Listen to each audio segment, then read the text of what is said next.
بسم اللہ الرحمن الرحیم۔ زندگی کا اصل مقصد کیا ہے؟ پہلے تو اس کو ہم سمجھ جائیں۔ ہم ایتھیسٹ سیکولر نہیں ہے کہ دنیا جو ہے نا زندگی کا مقصد ہے۔ اس پر ایک لطیفہ بھی یاد آیا۔ زندگی کا جو مقصد ہے وہ ایک تو عبادت ہے، وما خلقت الجن والانس الا لیعبدون، اور عبادت کا معنی شکر ہے۔ یہ شکر ہے عبادت، یہ اللہ تیرا شکر ہے۔ اللہ کو عبادت کی ضرورت نہیں ہے۔ بعض لوگ سوال کر لیتے ہیں کہ اللہ کو ہماری عبادت کی کیا ضرورت تھی؟ تو آپ کو کس نے کہا کہ اللہ کو آپ کی عبادت کی ضرورت ہے؟ وَلَوْ أَنَّ أَوَّلَكُمْ وَآخِرَكُمْ وَجِنَّكُمْ وَإِنسَكُمْ وَرَطْبَكُمْ وَيَابِسَكُمْ عَلَىٰ أَتْقَىٰ رَجُلٍ مِّنْكُمْ، تمہارا جن و انس، خشک و تر، اول آخر، یہ سب متقی پیغمبر بن جائیں، اتقا، تو مجھے کوئی میری عزت میں اضافہ نہیں ہو۔ اللہ کو کوئی ضرورت، من شاء فلیؤمن ومن شاء فلیکفر، چاہے کوئی آدمی مومن بن جائے، کافر بن جائے، ہم کو کوئی ضرورت، سارے شیطان بن جائیں، میری عزت میں کوئی کمی نہیں ہے۔ اللہ رب العزت فرماتا ہے۔ لہذا عبادت ہم اس لیے کرتے ہیں کہ ہم سے اللہ خوش ہو جائے اور ہم اللہ کا شکریہ ادا کریں۔ زندگی کا مقصد عبادت ہے، اور دو، حضور کے بعد کسی نبی نے نہیں آنا ہے صلی اللہ علیہ وسلم۔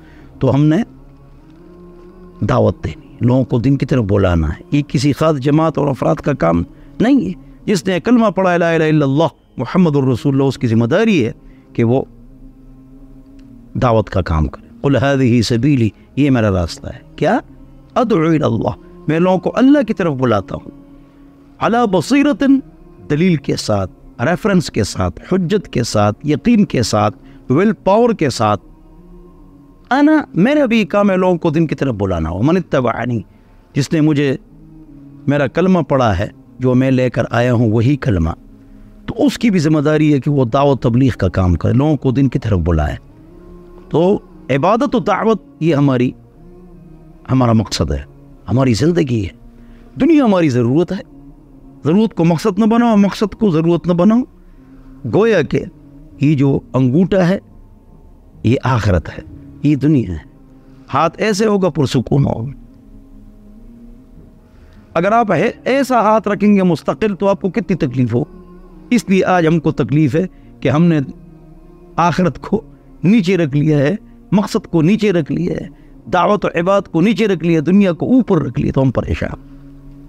اللہ کے عذابوں میں سے ایک عذاب ہمارے اوپر جو جلد بازی سوار ہے، جیسے گاڑیوں کو، روڈ کو آپ چیک کر سکتے ہیں، ہر ایک بھاگ رہا ہے، بھئی جنازہ ہے یا نماز کے لیے جا رہے ہو، کیا مسئلہ ہے؟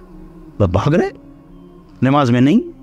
یہ اس لیے تو حدیث میں آتا ہے نا، اللہ فرماتا ہے تو میرے لیے اپنے آپ کو فارغ کرو، میں آپ کے سینے کو دنیا کے ہموم سے فارغ کروں۔ سبحان اللہ۔ ہاں، دین سے دور رہیں گے، مار کھائیں گے اور پریشان رہیں گے، گناہوں کو جسے پریشانی آتی ہے۔ مقصد ہمارا کیا وہ بتا دیں، دنیا کے لیے محنت کرو۔ صحابہ نے بھی محنت کی ہے، 10 عشرہ مبشرہ ہیں، 7 بڑے تاجر، امپورٹ ایکسپورٹ کا کاروبار ہے۔ حضرت عبدالرحمن بن عوف بل گیٹ سے مالدار ہے، زبیر رضی اللہ عنہ کے پاس 400 ملازم کام کرتے تھے۔ اب دنیا جیفا، دنیا مردار ہے، طلب کرنے والے اس کے کتے ہیں۔ تب جب 4 شرائط کا خیال نہ کرو، صحیح طریقے سے نہ کماؤ، صحیح طریقے سے خرچ نہ کرو، اور تکبر کرو یا غریب کے ساتھ امداد نہ کرو، صدقات خیرات، پھر آپ کی خیر نہیں، پھر یہ مردار بن جاتا ہے، برباد۔ طلب کرنے والے اس کے کتے، وہ طالب و خلاف۔ خوب محنت کرو دنیا کے لیے، لیکن حلال حرام کی تمیز کرو، آخرت کی فکر کرو۔ اللہ مجھے اور آپ حضرات کو عمل کی توفیق عطا فرمائے۔ والسلام۔